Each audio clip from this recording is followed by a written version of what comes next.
Did you know that some of the best entrepreneurs attribute their success to having ADHD? The tricky thing is that having ADHD kind of makes you bad at time management unless you really know how to work with it. So the question is, how did the successful people do it? In this video, I'm going to explore how entrepreneurs turn their ADHD into a superpower, and I have a list of tools I'm going to be giving you guys, so stick around to the end. My name is Wyatt Peterson. My goal is to help ADHD entrepreneurs unlock their superpowers that they don't know they have. If you want to know how to manage time effectively, the first thing you have to understand is that people with ADHD have time blindness. They did a study where they would turn off a light bulb and turn it back on. People with ADHD could guess pretty well how long the light bulb was off for. That wasn't a problem. But when they were asked to duplicate it, they were way off. Psychologically, people with ADHD have issues with impulsivity, which is the direct reason that we can't really tell how long a task takes until we've actually done it. Then logically, we can predict it. Now, I watched quite a few videos from psychologists on how time blindness works and how to work with it.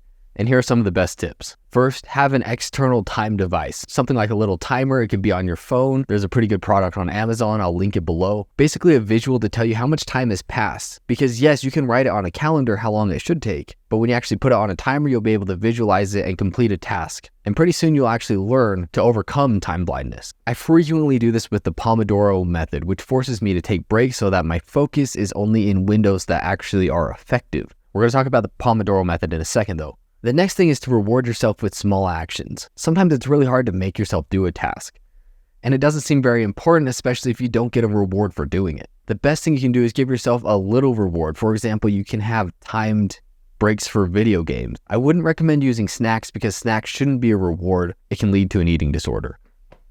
Trust me, I know. The best way to do this is make a list of things you enjoy that don't take a lot of time, that you can disperse to yourself in small intervals. I've had to make this work for myself internally. What I mean by that is whenever I have a checklist done, I give a second to myself to feel really good about it so that the reward for having completed it is tied to actually checking it off. The last thing, and this might be a little bit more work, but stick with me, is you can track your time. Once you have a good idea of how long tasks take, it's pretty easy to plug it in and remember in the future. A bonus tip I might add is having artificial deadlines. We always like to do last minute work. So if we give ourselves a time limit, such as I have to get this video done by 12 and I have an hour left, then I'm going to focus on doing the video, even if it really isn't due until Friday or Saturday. Now, the next thing is prioritization.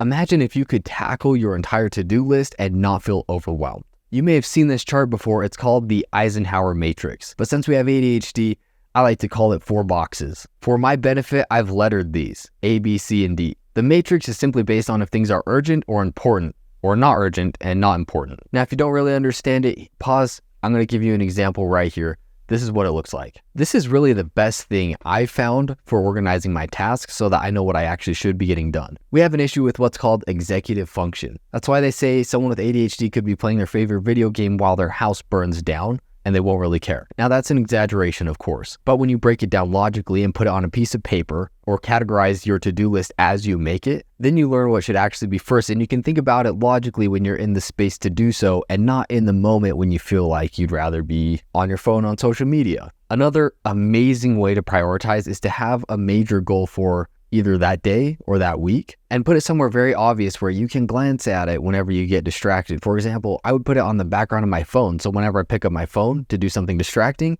oh yeah, I'm trying to get this done today. It's really helpful to keep me on task because then I can picture the end result. The third thing is minimizing distractions. If you were to have a white box with just the computer that only had the applications to get work done, don't you think you would get bored enough that you actually do the work? We like to get as close to that as possible. The only distractions I would say that are good is a task list, or like I just said, a priority posted somewhere for you to look at continually. Over here, I have a secondary screen and its only job is to show me what I'm supposed to be doing at that moment.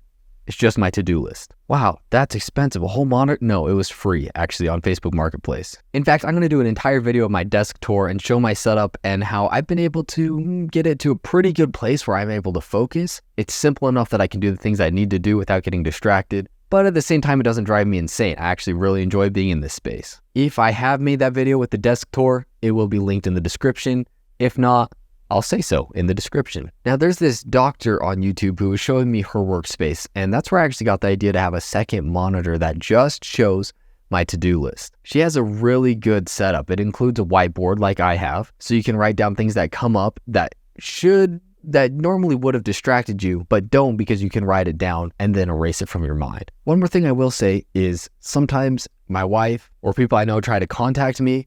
I turn my phone on silent. I tell them I'm going to be doing a certain task so they know if they can bug me or not. And with anyone you work with regularly, it's good to set the standard of saying, I get distracted really easily. If I say I'm doing this, please don't bug me. People without ADHD are very easily able to talk to someone and then go right back to working. But if I talk to someone, then I'm going to want to talk as long as possible because I get that dopamine. Removing that possibility makes it so much easier to just do the work. The fourth thing is harnessing hyperfocus. Hyperfocus can be your secret weapon when you use it correctly. A YouTuber named Anthony Vicino put it this way. It's not that we lack attention. It's that we can't control what we pay attention to. Hyperfocus is different for everyone with ADHD, but there's quite a few similarities. The best thing you can do is notice when you do hyperfocus on something, whether it's good or bad, and notice the circumstances surrounding it and see if you can duplicate it towards something you actually want to get done. The very best thing I found is when I want to do something that I consider hard, I give myself like 10 seconds. I let my mind go through the complaining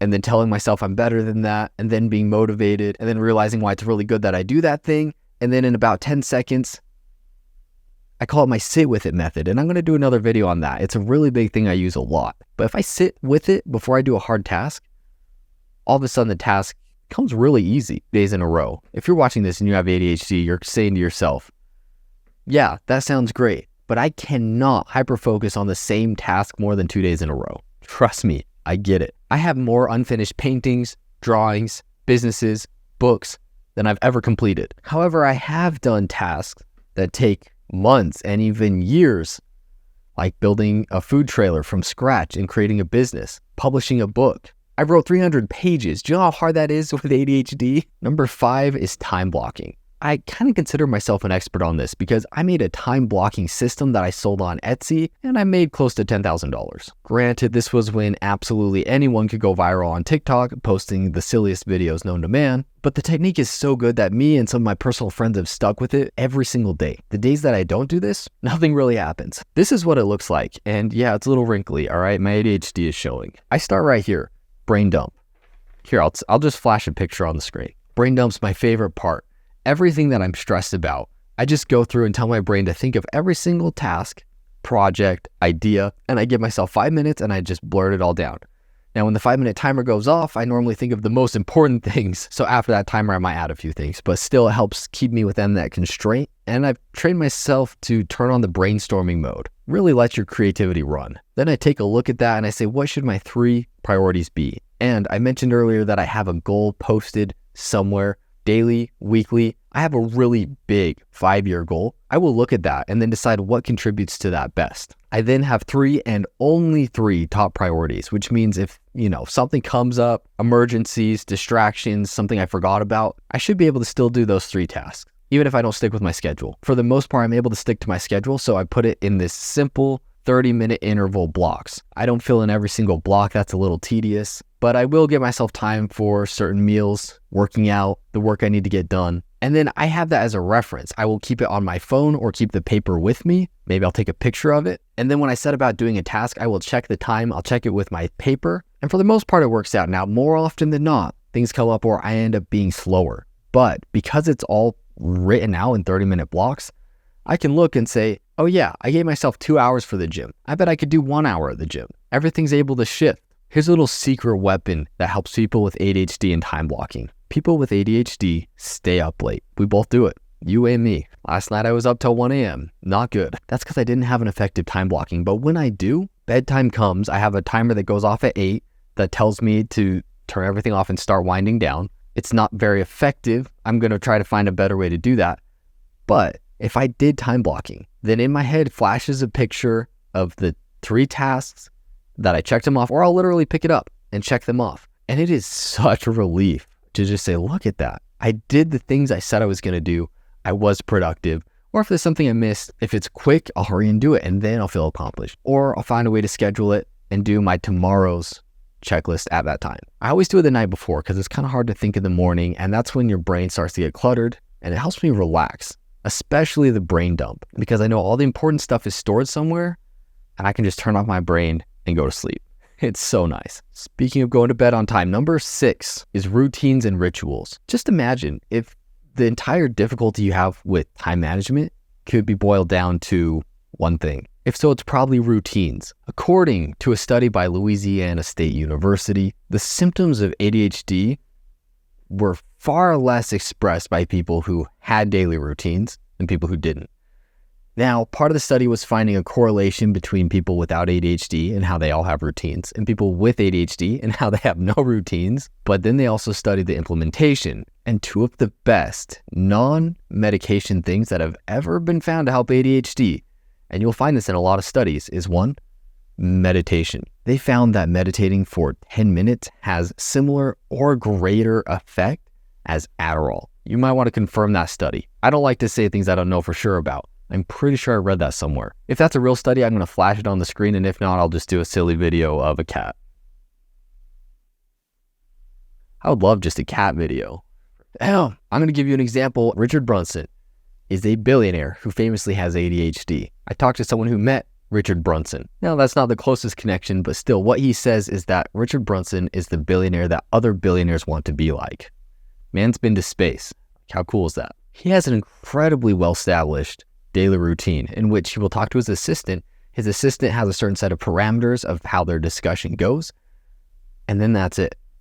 If anything has to be handled by him, he might make some important decisions, etc. But besides that, his day's pretty much free, and he just owns Virgin Airlines and makes $1 billion.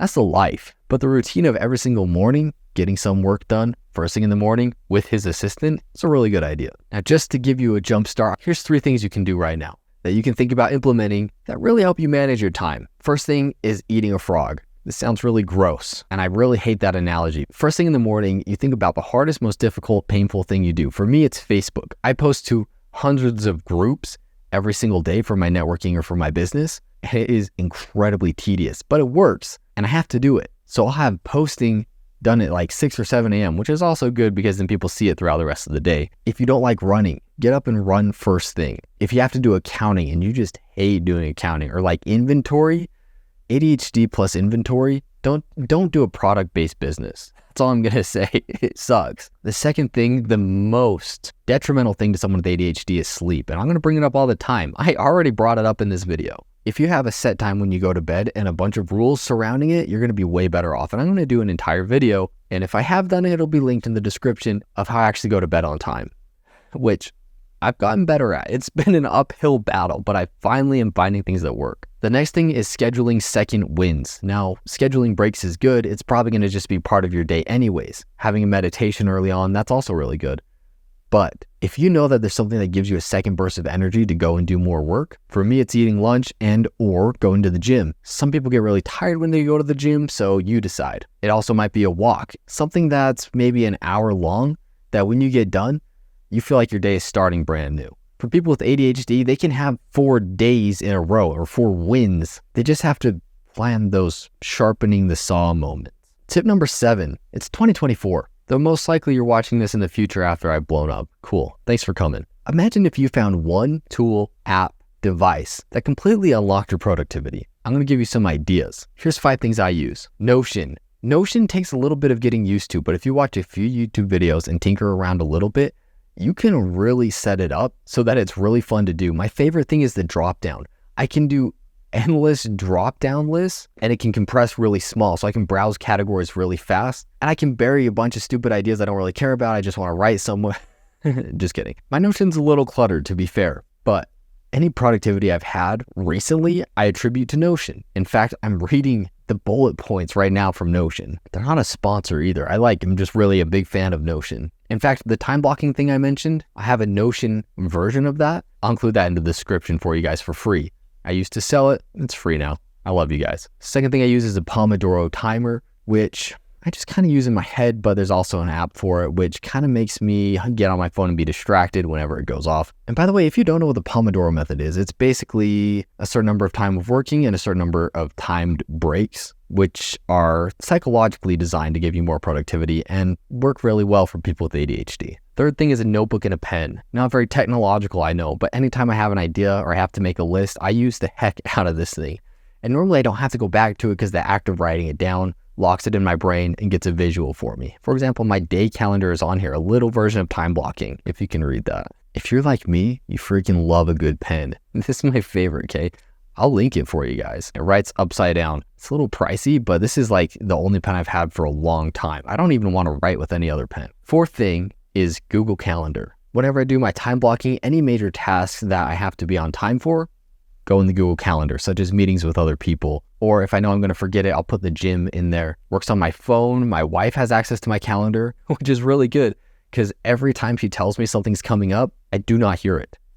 I'm deaf to hearing dates and times. So she knows to just put it in my calendar. But if my wife tells me, sorry. The fifth thing I use is Facebook, and I'm making an exclusive group to demonstrate this. That will also be linked. Guys, there's going to be a freaking lot of links in the description. I hope I don't get flagged, but I want to help you guys. So these are all tools. But this Facebook group is designed to help keep people accountable. If you just have like Facebook Messenger, we're going to have little groups.